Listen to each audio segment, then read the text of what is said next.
Hello peoples, welcome back to my channel and my series Fighting Fright Fridays, where basically I talk about the fears and frights that one might have while they're pursuing their creative passions. Last week we talked about perfectionism and being misunderstood and many other things, but under that umbrella. And this week we're talking about discomfort, uncomfortability, imposter syndrome, things that fall into that realm. So I want to start off by saying that the discomfort, I think, can really tie into the misunderstanding that I talked about last week, where you might feel like because people will misunderstand you, it makes you uncomfortable and it makes you not want to try new things. But that's the whole point of being discomfort. What was I even saying? I was saying that discomfort can tie into being misunderstood. Like, those two fears can kind of interchange, because if you're afraid that someone is going to misunderstand you, it's going to make you uncomfortable and make you I don't even think I'm speaking English.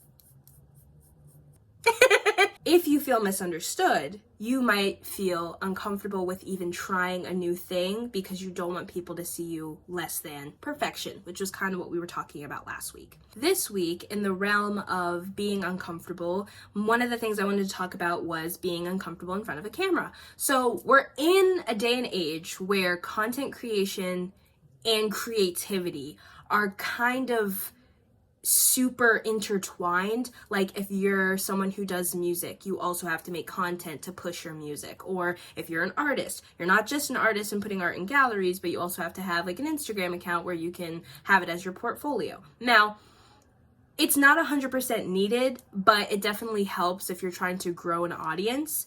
And I know that some people are uncomfortable with being in front of a camera. It is not easy, okay? Like, to get in front of a camera and just talk is one thing, but to actually connect with other people is another. So you can be talking about anything and someone gets thrown off and they don't want to stay and watch. I just bit my tongue. Okay. So I keep getting notifications. I'm gonna scream. Wow.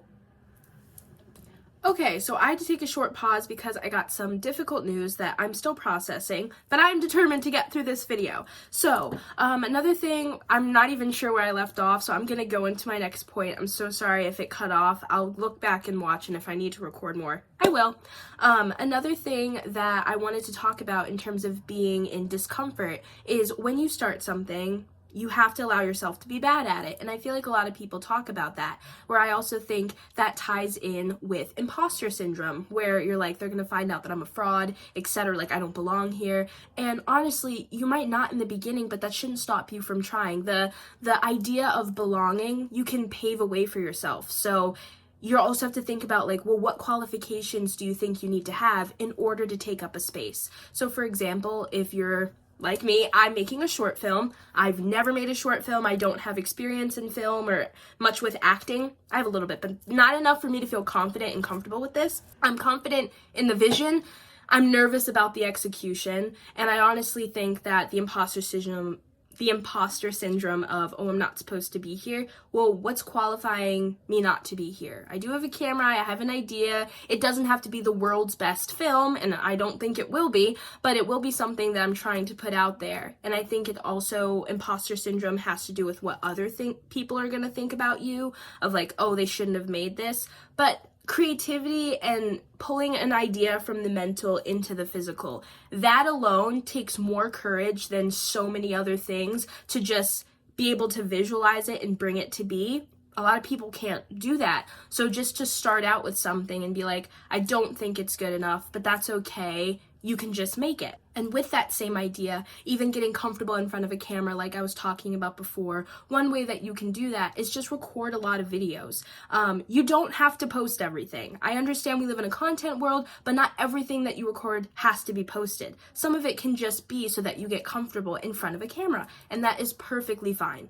Another way that you can combat this is to try to identify where the feeling of like imposter syndrome is coming from through, again, recording yourself and with that prompt and seeing what comes out. Also journaling and seeing, okay, if I ask myself, why do I feel like a fraud? Write down all of the things that come to you and see where it goes from there. That this can also stem from is the idea that you don't fully believe in yourself. Now, I know a lot of people come through this standpoint of like always believing your vision, like 100% this and that.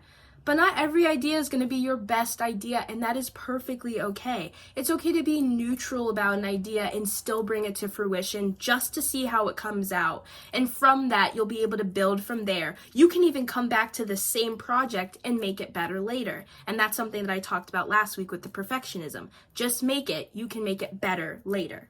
Running with that same idea, there's this idea of the death of the old you. And people say, well, in order for you to become who you're going to be, you have to change the person that you were. And I do believe that. I do think that that's partially true. But the old you also had the idea to change. They had the idea for that creative moment. And so it might not just be that you have to have death to the old you, but you have to enhance it. You have to build on the qualities that are helping you and build on the habits that are helping you and start slowing down the things that aren't serving you anymore. Now, I don't think that means that you have to fully reinvent yourself, unless that's something that you want to do and you're like completely unhappy with what you've been creating and all that kind of stuff and you need like a full pivot. That's fine.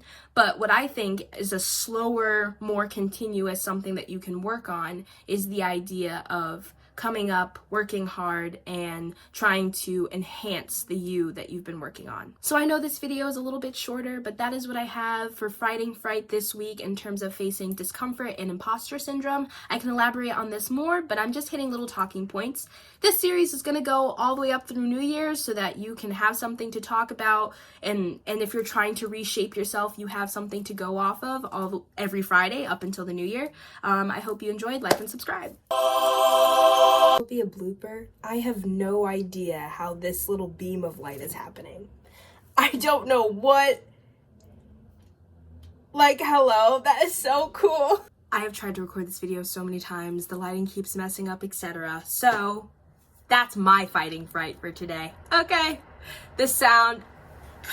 Okay, the light has been moved, and now I'm getting a phone call.